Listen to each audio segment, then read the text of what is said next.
காஞ்சிபுரம் கைத்தறி பட்டு கூட்டுறவு சங்கங்களில் விற்பனை குறைந்ததால் 110 கோடி ரூபாய் அளவுக்கு பட்டு சேலைகள் தேக்கமடைந்துள்ளதாக நெசவாளர்கள் வேதனை தெரிவித்துள்ளனர்.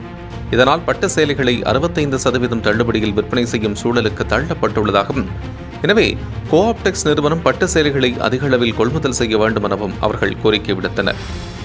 தமிழ்நாட்டில் நம்முடைய தமிழ் கலாச்சாரத்தினுடைய மிக அடையாளமாக விளங்கக்கூடிய திருமண சேலைகள், முகூர்த்த சேலைகளை தயாரிக்கக்கூடிய காஞ்சிபுரம், திருபுவனம், சேலம், ஆரணி உள்ளிட்ட இந்த பகுதிகள் மிகப்பெரிய துயரத்திற்கு தள்ளப்பட்டிருக்கிறது என்பது சமீபத்திய செய்தி.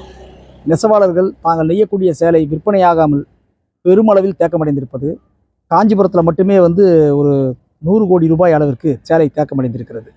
ஏறக்குறைய இது ஒரு 7 பட்டுக்கூட்டுசனுடைய சேலைகளுடைய எண்ணிக்கை மட்டுமே. இதே போல் திருபுவனத்தில் 102 கோடி ரூபாய் சேலை தேக்கம். இவை இல்லாமல் நான் சொல்லியிருக்கக்கூடிய இதர பட்டு நெசவு மையங்களிலும் தேங்கியிருக்கிற சேலைகளுடைய தொகையை மதிப்பீடு செய்தால் 220 கோடி ரூபாய்க்கு மேல் இருக்கும் என்று மதிப்பீடு செய்யப்பட்டிருக்கிறது. இதுவரையிலும் இவ்வளவு தேக்கம் ஏற்பட்டதில்லை. ஒன்று, இந்த சேலை தேக்கம் ஏற்பதற்கு அடிப்படை காரணம் கடுமையான ஜரிகை பட்டினுடைய விலை உயர்வு. ஏற்கனவே தள்ளுபடி கொடுத்து சேலை விற்பனை செய்து கொண்டிருக்கிற ஒரு சமூகத்தில், ஆனால் மாறாக ஜிஎஸ்டி வரி என்பது 5% தள்ளுபடிக்கு மாறாக கன்சியூமர் கொடுக்க வேண்டிய கட்டாயத்துக்கு தள்ளப்பட்டிருக்கிறார்கள்.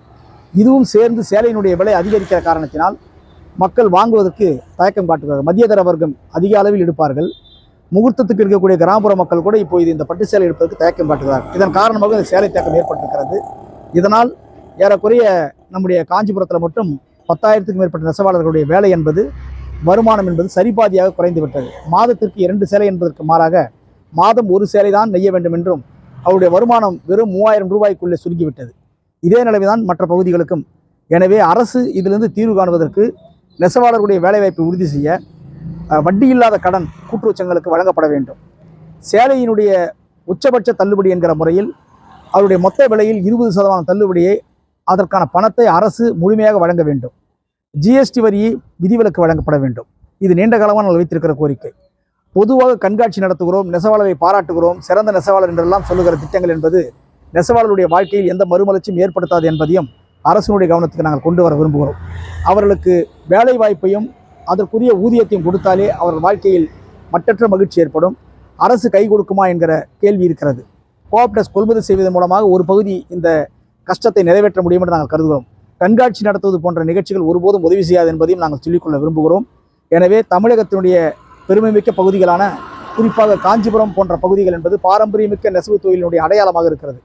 தென்னிந்தியா முழுவதும் இருந்து லட்சக்கணக்கான மக்கள் இங்கு சேலை எடுக்க வருகிறார்கள். ஆனால் உயர்தரமான சேலை என்கிற முறையில் கூட்டுறவு சங்கங்களுடைய சேலை தான் தனித்துவமானது. அதில் நெய்யப்படக்கூடிய அசல் வெள்ளி தங்கம் என்பதுதான் சேலையினுடைய வர்த்தகத்தினுடைய உயிர். ஆனால் சமீபத்தில் தமிழக அரசாங்கத்தின் கைத்தறித்துறை அதிகாரிகள் வெள்ளி சங்கத்துக்கு பதிலாக அது இல்லாத தனியார் நிறுவனங்களைப் போலவே சேலைகளை ஏன் உற்பத்தி செய்யக்கூடாது என்றெல்லாம் ஆலோசனை வழங்குகிறார்கள். அப்படி ஒரு ஆலோசனை வரும் என்று சொன்னால் அசல் பட்டு சேலை என்கிற அதனுடைய அடையாளமே அழிக்கப்பட்டுவிடும் என்கிற ஆபத்தை அரசின் கவனத்துக்கு கொண்டு வருகிறோம். அதிகாரிகளுடைய அந்த பேச்சை நம்பி அப்படிப்பட்ட ஒரு முடிவை எடுக்கக்கூடாது என்று தமிழக அரசை கேட்டுக்கொள்கிறோம். தமிழ்நாடு அரசாங்கத்துக்கான நிதி உதவியும் ஜவுளி மேம்பாடு திட்டத்திற்கு மத்திய அரசாங்கம் ஒதுக்கீடு செய்ய வேண்டும். இல்லை என்று சொன்னால் பட்டு கைத்தறியை காப்பாற்றுவது என்பது அந்த தொழில் மிகப்பெரிய நெருக்கடிக்கு தள்ளப்படும் என்பதை அரசின் கவனத்துக்கு நாங்கள் கொண்டு வருகிறோம். துயரத்திலிருந்து நெசவாளர்களையும் நெசவு தொழிலையும் காப்பாற்ற மனிதாபிமானத்தோடு மத்திய மாநில அரசுகள் கை கொடுக்கும் என்று நாங்கள் வேண்டுகோள் விடுக்கிறோம்.